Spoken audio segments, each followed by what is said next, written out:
morning, everyone. Welcome back to the Web3 Lounge. We're so glad to have this enormous crowd. This is fabulous. Thank you for coming. We have a phenomenal panel discussion, I should say a fireside style chat with Walmart and Spatial up for you this morning. This should be really, really good. Quick thank yous to our Web3 Lounge sponsors, Midnight Oil, Passage Labs, Ethos, Spatial, Solana Foundation, Gen City Labs, and NICAP 3D. Woo! Woo! Go Spatial, right?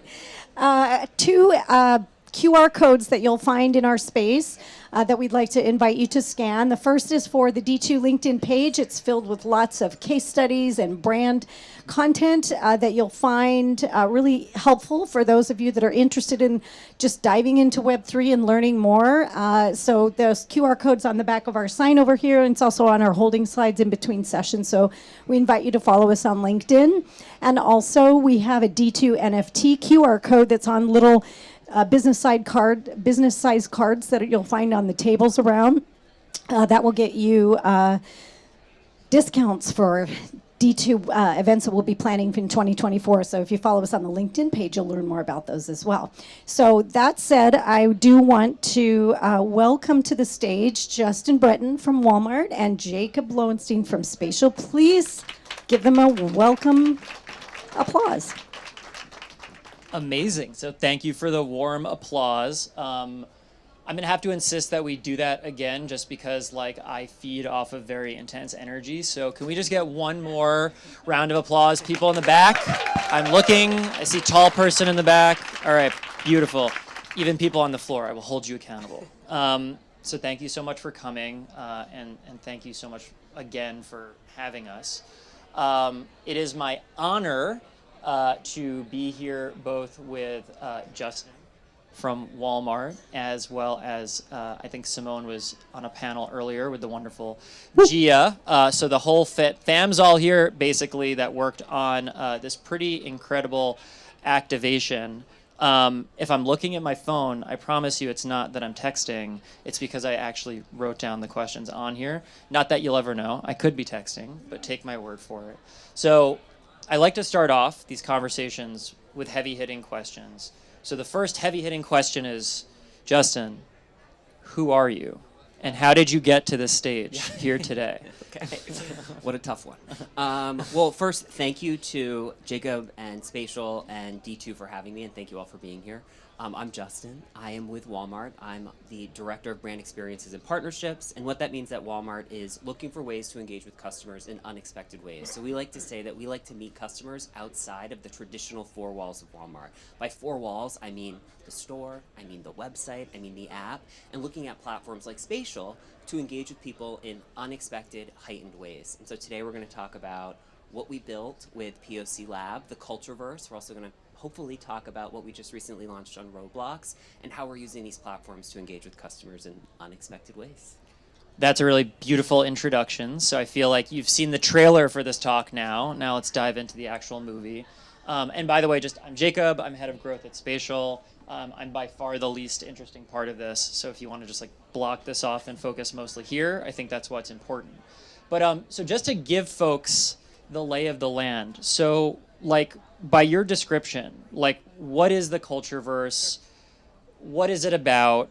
How did the concept come to be? What should people understand about the aims of this activation? And before I even answer that, I'm actually going to punt it back to you so you can explain to people what Spatial is, which I think helps set the foundation of what the Cultureverse is and how we sort of brought it to life. I'll never turn down an opportunity to pitch. So Spatial, so Spatial, we like to describe ourselves, don't sue me, as a web Roblox. So essentially, if you are a creator or a developer and you're looking to build, a really gamified, interactive, immersive experience, you can build it incredibly easily with Spatial and then launch it for people all over the world to come together, have fun, connect with one another.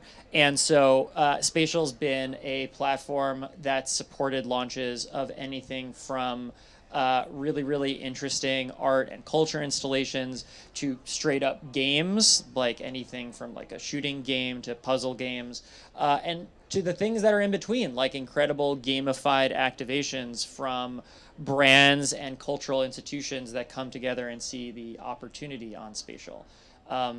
So does that give you context? Yes, it does. That's a great setup. And so we at Walmart partnered with POC Lab to launch the Cultureverse. The Cultureverse is a immersive gamified experience that is web-based. And why that's important is because it's accessible. So last year we launched Walmart Land on Roblox. While that's accessible to a massive population, I'm sure many of you here that have kids know what Roblox is. Maybe you've bought Robux gift cards. Can you hear me better now?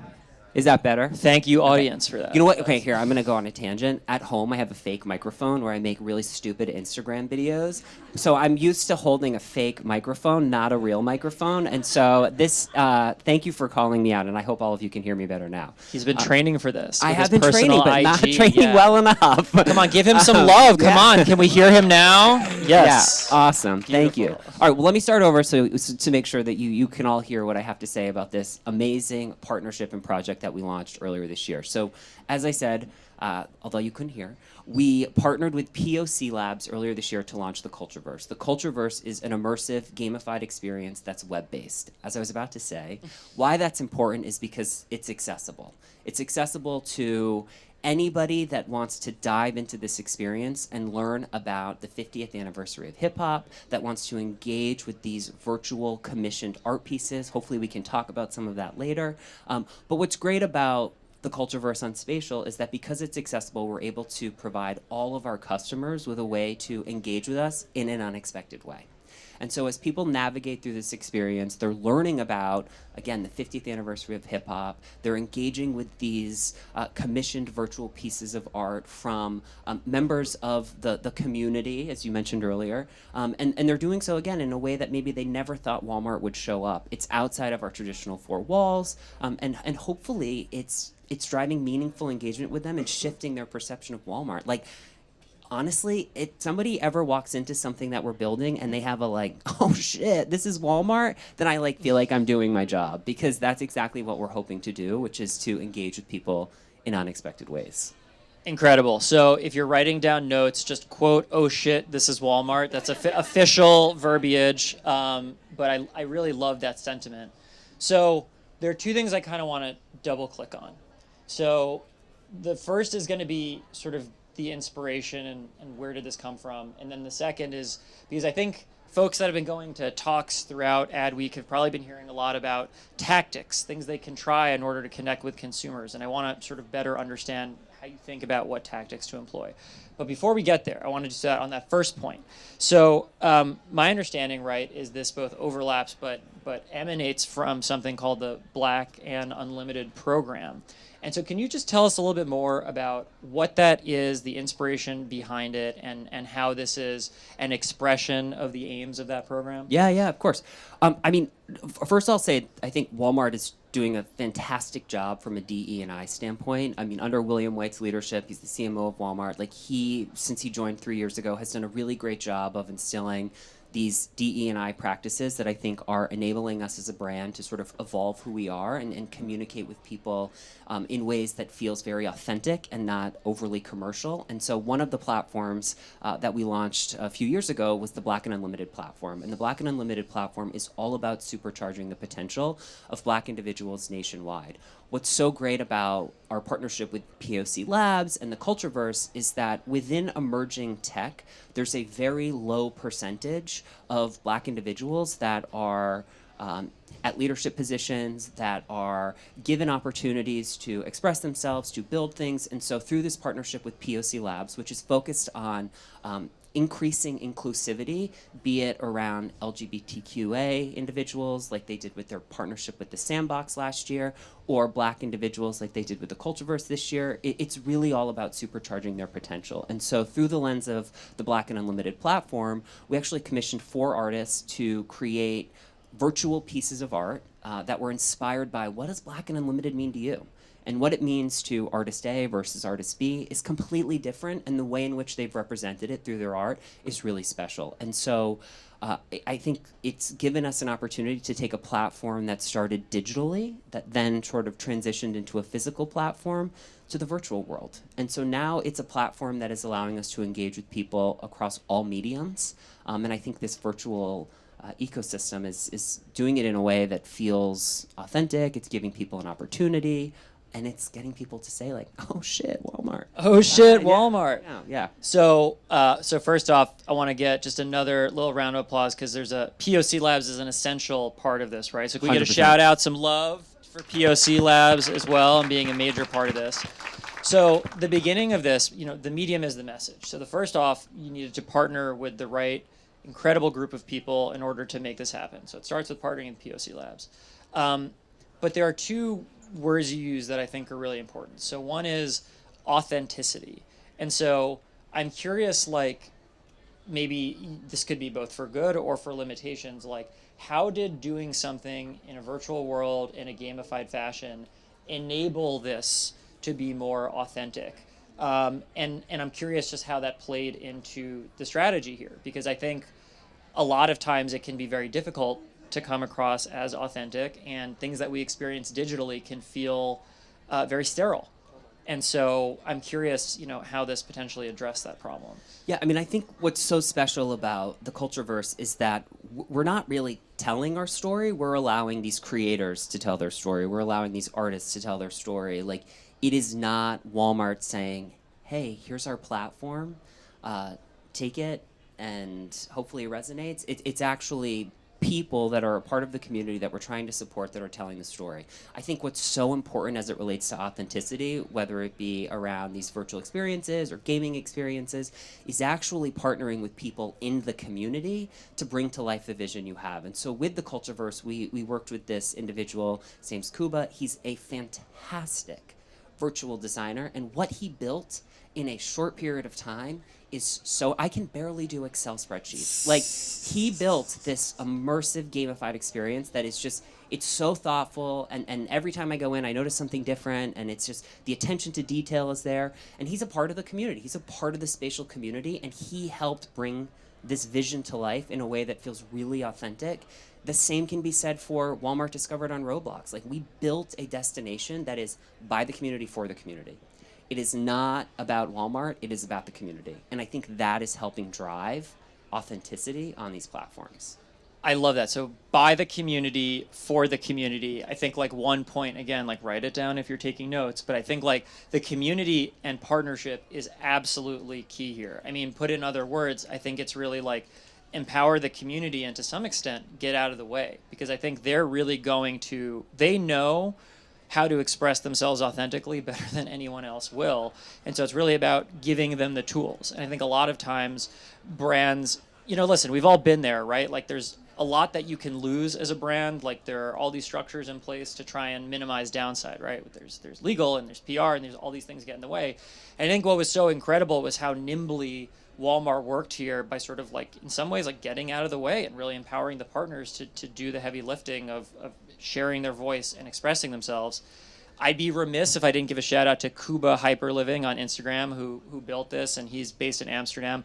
But again, like, that's such an amazing thing, because you can imagine, like, a brand wants to build a world like this. Let's open up the Rolodex of, like, all these different, very, like, buttoned up agencies that will do this. But no, it was like Kuba, who was truly just like a 3D builder and an audience and community member who went and did this. And so I think, don't be afraid as a brand to, like, lean into some of the smaller folks. You're going to be really impressed by what they can do and how much heart they're going to put into the activation themselves. So, sorry, I'll, like, finish my TED talk there, but I wanted to, but you're spot on. I think you summarized it perfectly. I want to really underscore that. So this is now, I think, an example of some of a broader push that you've really been championing at Walmart, where you've been leaning into gamified worlds, 3D media as a way for Walmart both to, like, support their community, but I think also connect with their consumers in really new ways. And I mean, we'll get into the metrics, but we were talking about the metrics beforehand and how crazy they are in terms of how long people spend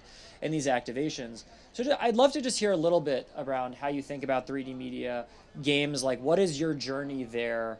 Where have you been? I'm going to ask you a little bit later where you're going, but kind of curious about just some of the proof points that you've seen that you've had a chance to work on yourself. Sure. Yeah. So, I mean, I think we live in an attention economy. Like, I think we are living in a time where fleeting content is on the rise. I think, like, people are using platforms like TikTok for short form content. I mean, I'm sure we've all gone down the rabbit hole, for better or for worse. And, you know, that content's quick. And so if someone's on that platform, they're seeing a post from Walmart. Maybe it sparks inspiration. Maybe it leads to a purchase, but it's really fast. It's fleeting. Maybe they scroll beyond it, and 5 minutes later, they're connected with somebody else, connected with another brand. Like, it's fleeting. These types of experiences are driving extended time with brands. So, for example, with the Cultureverse, people are spending anywhere from 6 to 8 minutes in this branded experience. That's a lot of time. That's a lot of time in a brand destination that, again, is meant to shift perception, hopefully is delivering that heightened, unexpected experience, and hopefully leads to brand favorability or loyalty where they make a purchase in the real world or digitally later that day, a week later, but it's driving really positive intent with our brand, which I think is really great. For me personally at Walmart, our first foray into this space was with Walmart Land on Roblox last year. We learned a lot. The good, the bad, the ugly. Like, I always joke that, like, the week of our launch, like, I felt like I was reading an issue of Us Weekly, and like people were criticizing what I was wearing every day, because it just was like, that was like one of the biggest learnings and challenges, which was that there's just so much scrutiny for a brand like Walmart, but also probably for any brand that's embracing this space, which I would encourage you to do, so you learn now to be smarter for the future. But it felt like no matter what we did, good or bad, there was always a lens on us, or I felt like me. And so that was our first foray into this space, and we sort of like saw that vision through the end, but used our learnings to inform our strategy this year, which was very much focused on community. And we obviously connected with POC Labs, as I mentioned earlier, identified the Cultureverse as an opportunity to engage with the community around a cultural moment. The Cultureverse, as I mentioned earlier, is a mix of education and entertainment, but we also just recently reintroduced Walmart on the Roblox platform with Walmart Discovered, which again is by the community for the community. And I think having previously launched an experience on Roblox, reintroducing the brand with a new experience, like our previous experience did not have a great favorability rating among the community on the platform. We're currently sitting at a 95% approval rating, Damn. which is one of the highest rated brand experiences on the platform, and that's because we leaned in early. We recognized our mistakes, we course corrected, and we invited the community to be a part of what we built. And I think their response is telling in that when you are community first, they follow. And I think that is probably the biggest learning for me about a year and a half into this journey into new platforms, emerging technology, etc. Amazing. So it's interesting because I think what you're sort of alluding to is, it sounds like, is you have like a test and learn approach, which I think can be really, really difficult to pursue as a big company, right? Like a lot of times it's like what did you do for me lately? If something isn't perfect the first time, it gets killed. So I'm sure there are a lot of people here that are trying to think of like, how do I set up my own company to test and learn in the way that like Walmart does? Like, so how do you structurally do it? Like how you wouldn't expect a company as big and as important as Walmart to be able to like move that nimbly. So how is Walmart able to test and learn and I guess really like maintain the confidence to keep moving forward even if something isn't perfect the first time you do it? Yeah, I mean, I think the test and learn mentality is like, it's really important. I mean, we've used it in this space. We've used it as it relates to digital experiences. We launched our first shoppable live stream on TikTok in 2020. In that year, we did 1. In the following year, we did 19 live streams. In the year that followed, 140. This year, we're around 150. So, like, we as a team, by testing and learning, are using our learnings to inform a more optimized, smarter approach to the mediums that we're supporting. So I think as it relates to this space, like as we're having conversations internally, and I often joke, like, I feel like I like am on tour. I should probably bring my fake mic with me as I do this internally. But we repeat ourselves often as we meet with various teams and leadership to sort of explain the why. And I think this is an interesting space because everyone's kind of learning as we go. And as we explain things to leadership, it's like, well, how is this going to drive revenue? And sometimes that's not actually the goal. And so in this particular instance, it's about educating all of the people that we talk to about the value of meaningful engagement, of shifting perception, and those two things leading to brand favorability and loyalty, and that driving the revenue that we hope to see. It just might not be attributable in that particular instance of coming into the Cultureverse or engaging with us on Roblox, but it is actually leading to brand preference, it's leading to intent to shop, and through the studies that we've done, this medium is helping drive that.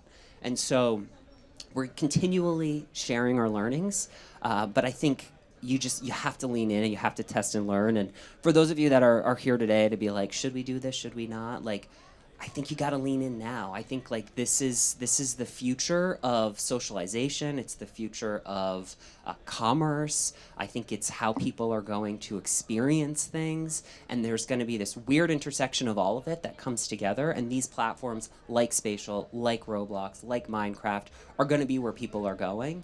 And so by showing up now, hopefully you'll set yourselves up for success in the future.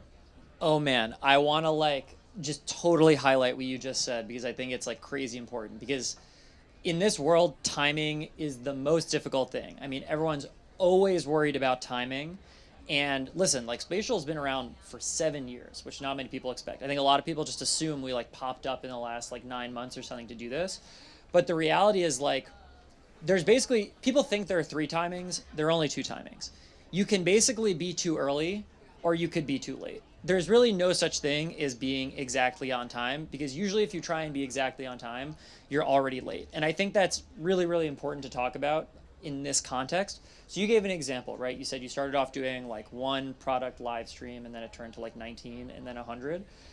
So now, you know, we're seeing like that's a very popular way to engage with audiences now. If you were a brand just trying to get spun up on doing product live streams right now, which is arguably like the time to do it, this would be like on time, you'd already be too late. Like what would it look like to try and go and do that? You'd be like, okay, we need to go hire people that know this, and you try and hire people and they're already like really stuck in with the teams that they're doing this with because they're already successful. And then you try and like sell in your executives internally to buy into doing this, and that'd probably be like a year's worth of meetings to go and do, you know, it's like once you're trying to actually time it well, it's probably 2 years worth of work to even get people bought in to do it. It's already too late. And so when you're really like catching the wave now, in order for you to catch this wave of building gamified experiences, this is work that's been in motion for years for you to do, right? But like when you tried doing this a couple of years ago, the easiest thing for people to say would be like, oh, Walmart, they're a little too early on this. We're not sure it's there yet. And it's like you have the last laugh because now you started sort of doing the swimming I promise I don't swim this way, but I have to hold the microphone at the same time, and it's allowing you to catch the wave at the right time. So there's no question there, but I just really want to like underline that really important insight, because basically anyone who's telling you you're too early are probably going to be in the group of people that are too late. It doesn't mean that it's like there's not way too early. Like if someone here was telling me like we're trying to do something on quantum computing, I'd be like, listen, I don't know. You'd be like, maybe come back to me in 30 years or something. But like now is the time to build these gamified experiences, and the proof is in the pudding. You're driving huge numbers of people into these experiences. The metrics are robust. Like it's not like people are only in these for a couple of seconds, and it's not like you're depending on a platform that hasn't been adopted yet. Like billions of people in the world, you know, use the web, which is Spatial's primary platform. Hundreds of millions of people are already on Roblox. Like it's hard to argue with that sort of scale. So again, I always promised I would stop my TED Talks before they got too early, but I think you deserve like a loudspeaker when I feel like you really like crush it and get it out of the park. So we talked about the test and learn approach. If people were gonna like forget everything we said so far, but we're gonna walk away with like just a couple of like insights that they could immediately copy in terms of like what you've learned about building games and gamified experiences for consumers, like are there 2 or 3 like best practices, even into the weeds a little bit, that you've learned about like what a good game looks like or what feels more or less authentic that maybe people could just like put in their cheat sheet and replicate in their own experiences? Totally. I mean, I'm probably going to sound like a broken record because you're going to hear me repeat things that I've said throughout this conversation, which is like, one, I think you have to trust the community. Like, I think you have to lean into community engagement to ensure that like what you're building is actually going to resonate with the community that you're trying to engage with. So like, first and foremost, like, find partners that enable you to connect with the community, be it the relationships that they already have, or when you're meeting with partners, ensuring that that's a part of their plan, because I think that's going to set you up for success. Another thing is, like, we, over the past year, like, as we've been watching more and more brands enter into this space, like, we're seeing brands go left, and we were like, we got to go right. Yeah. Which is why we, with this Roblox experience, Walmart discovered, like, it is not a game. And it is a utility. And so it was a huge risk to basically launch something that was not basically like the norm in terms of how brands were showing up on the platform. And again, as I mentioned earlier, like, we have a 95% approval rating. That's up 42% from our previous approval rating. And so it's really resonating with the community. And I think, and I hope my math was right on that, by the way. But it's really resonating, and I think it's because, again, it was by the community for the community. And then lastly, I think, as you think about like your KPIs, going back to what I said earlier, which is that like we are living in an attention economy, like thinking through what KPIs are going to set you up for success, and as you share what you've learned and sort of how you're tracking against those KPIs with leadership, making sure at the beginning the foundation of what you're looking to test against is established, makes sense, and is really thinking through that like attention economy piece of it. I spoke to somebody last week, and this is kind of aligned to this attention economy piece, which was that we're starting to go from like brand loyalty to experience loyalty. Like, people no longer are choosing brands, but they're choosing the experiences that brands are giving them.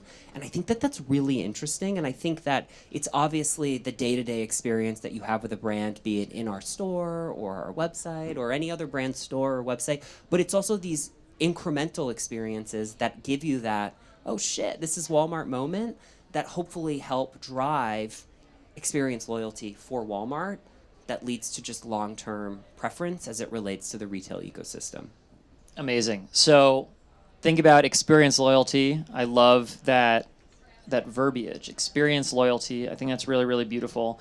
And yeah, we're living in a different world. I think like 10 years ago, you were hearing brand loyalty a lot, but I think there is a sort of like, what can you do for me lately sort of mentality. And so as people increasingly engage with platforms, and we talked about like this dearth of attention where they're being pummeled with content, right, like left and right, they're not so much going to like the brand page. Like they're having sort of algorithmic curation of all sorts of experiences that they can jump into. And so unless you're constantly innovating and thinking about, okay, so how do I build on the last experience and continue to serve them in that way, just getting them to follow you is no longer enough, because that's the status quo at this point. Everyone's already done that, and you're going to fade into oblivion if that's what you rely on.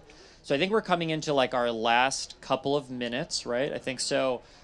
We've looked backwards. We've talked about the present. I want to look forwards a little bit. So without, trying to get you to like talk about things you can't talk about yet, is there anything generally that you're excited about that you're you want to lean into over the next couple of months or the next year that you think is going to be instrumental for the next experience that you curate for your community? Yeah, I mean, I think we are fortunate to have sort of set the foundation of this test and learn approach. And with that, we have like the support of our leadership team to continue to test and learn in this space. And so over the next year, and shout out to my team who's here today, we will be introducing new ways to engage with Walmart. in virtual ecosystems that are accessible, because that, I think, is one of our biggest learnings as it relates to the Cultureverse, which is how do you ensure that everybody can go into these spaces and can engage with us, can transact with us if that's an opportunity. And so you will see more from Walmart. I can't, of course, I probably wouldn't be allowed to ever speak on a stage again if I gave away what we have planned. But yeah, we've got some really fun stuff lined up, and I hope all of you hear about it, see it, find your way into these experiences, and hopefully you're pleasantly surprised, and it's that unexpected, like, oh shit, this is Walmart. And it gets you to hopefully choose Walmart as your retailer in the future. Incredible. So without, I think with that, I think we wanted to maybe play a video quickly just to, bring some images to what you've heard about today. In case you're wondering, like what exactly did they do?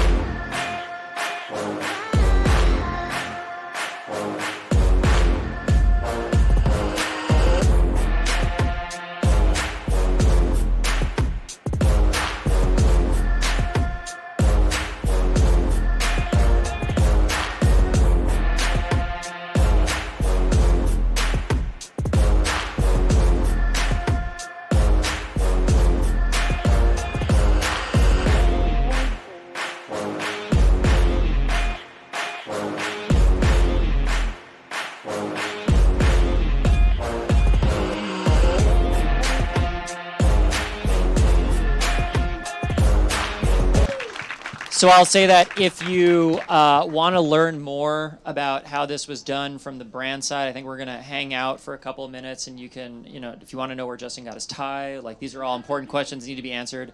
And if you want to know more about the technology side, I'm going to hang out with Gia as well. You can do something like this in like 4 to 12 weeks, depending on how intricate it is. It's all built with Unity. There are no proprietary tools. So really, like, we've come to a point in time where you can execute on this pretty easily. And if you want to understand the community's role in this and the partnerships, I think Simone's hanging out as well. So if you want to hear more about POC Labs, and if you want to interested in exploring a partnership yourself with POC Labs, all of that is on the table. So thank you again to D2. Let's get a round of applause. This beautiful pink set, a little splash of color in the dreariness of Midtown. And thank you so much for listening to me talk for so long and not Thank falling you, asleep. Jacob and Justin. Love it. Some of this, you crushed it. That was the Justin.